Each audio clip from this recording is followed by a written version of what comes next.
shit outside. What the fuck?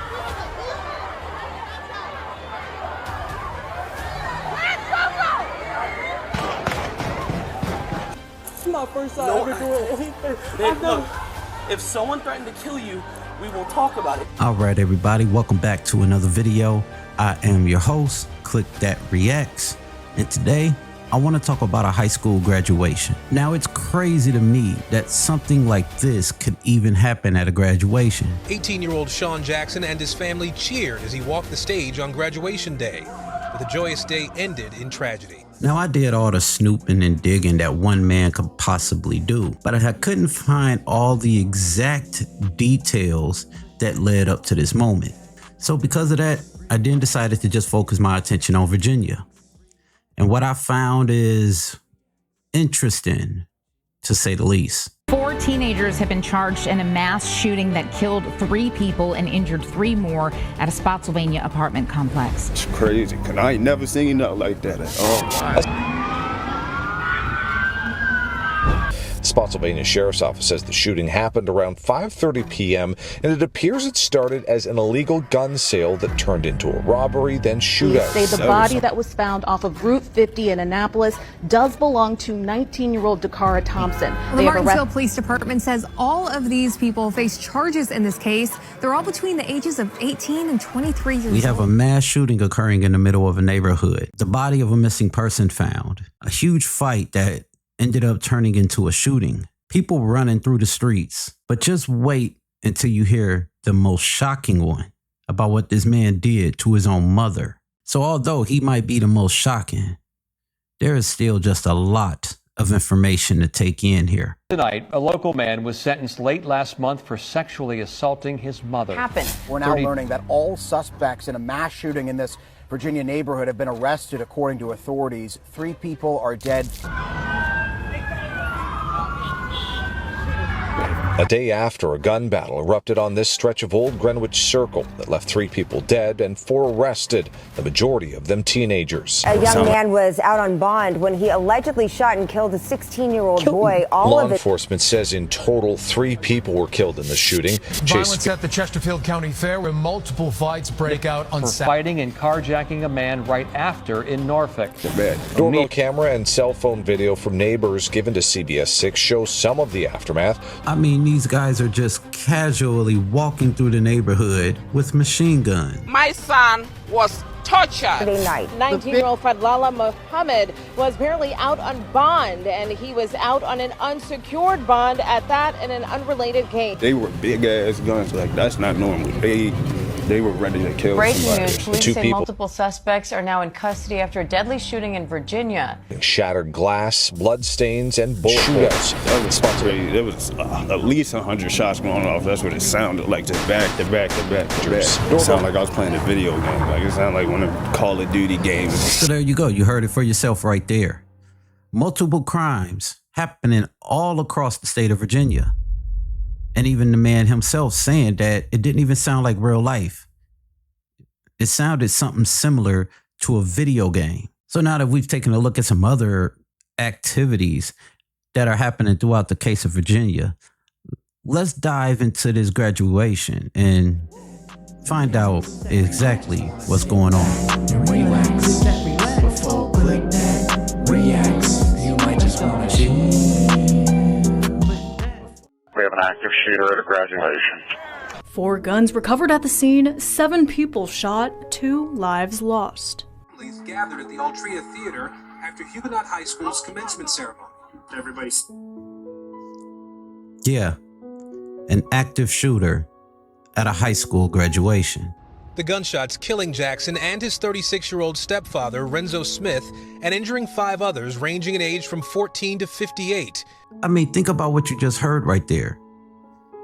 2 people killed, a father and son, and 5 other people being injured, all ranging from the ages of 14 to 58 at a graduation. And I'm just wondering if any of us can even imagine what it must be like to go to a graduation with your family and your friends and support what might be a family member or even just a friend, and what is supposed to be a joyous occasion, a celebration. them getting their high school diploma, them actually achieving something. But instead of it being a celebration, instead of it being a happy occasion, it turns into a tragedy, a horror movie. Now, it wasn't only the people between the ages of 14 and 58 that received some sort of constellation prize simply for showing up to a high school graduation. There was also a 9-year-old involved. Jackson's 9-year-old sister hit by a car as people ran. And this doesn't just appear to be some kind of random shooting either. Police arresting 19-year-old Amari Tyjon Pollard. Police say he and Jackson had exchanged words outside the theater.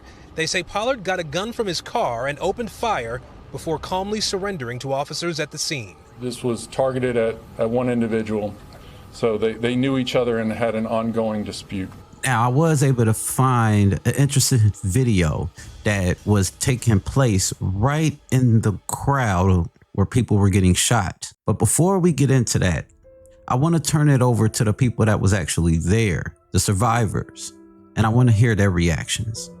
Seared in my mind is the image of our graduate who walked across the stage, who I shook his hand literally 15 minutes before, on the ground in his gown getting CPR. Everybody started running and it's just chaos from there. You just kept hearing shots. The young man who passed away, breathing what I think are very much his last breaths. I saw him, and he was a child.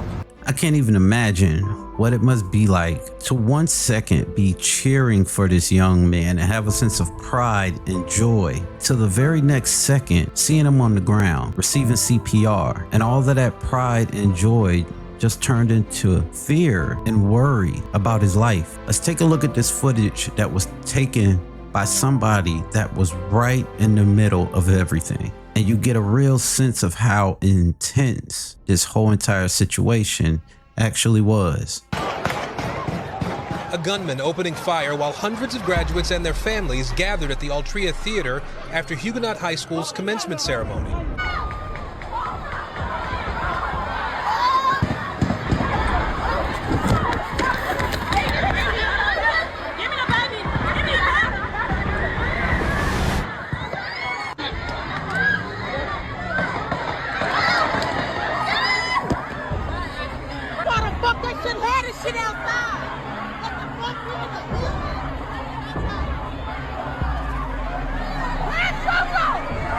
Now, with all the information that we have so far about everything that we've seen and everything that we've heard, the suspect and what he is about to say next is going to surprise you. They said they were gonna kill me. I panicked. I'm sorry. You okay? I'm gonna chill out.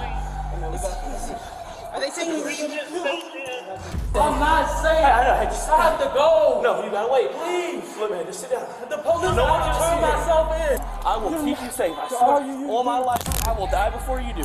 It's my first time ever doing anything. Look, if someone threatened to kill you, we will talk about it. Yep, that's correct. He's saying that the reason why he went to this young man's graduation and shot him and took his life from him, and not only his, but his father's, and injured multiple other people as well, is because the young man threatened to kill him prior.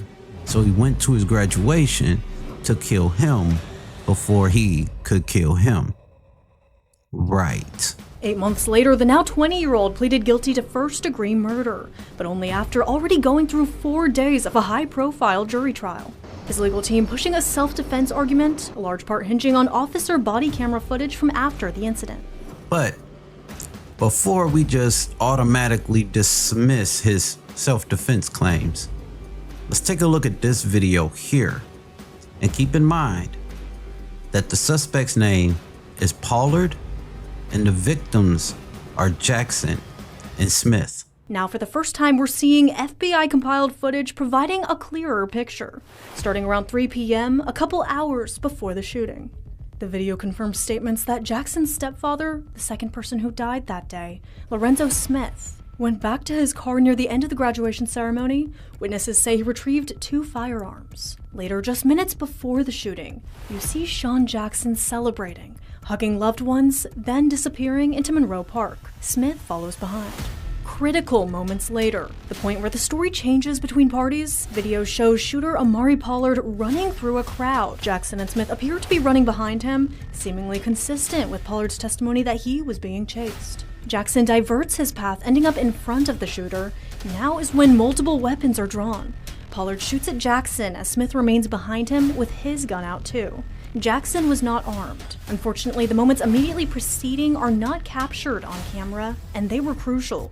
You'll recall Jackson's family says he was walking towards them when he was shot from behind.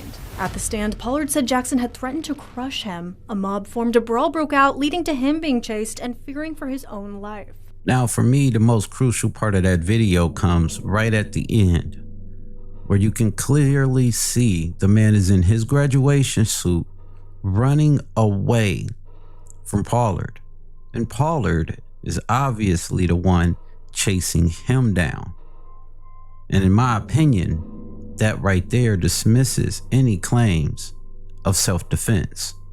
Now, if it is true that prior to this situation, people were making threats on his life, aren't there other ways that he could have possibly handled this situation? We now have video evidence put together by the FBI of the exact moments of the shooting that happened outside the Altria Theater on June 6th.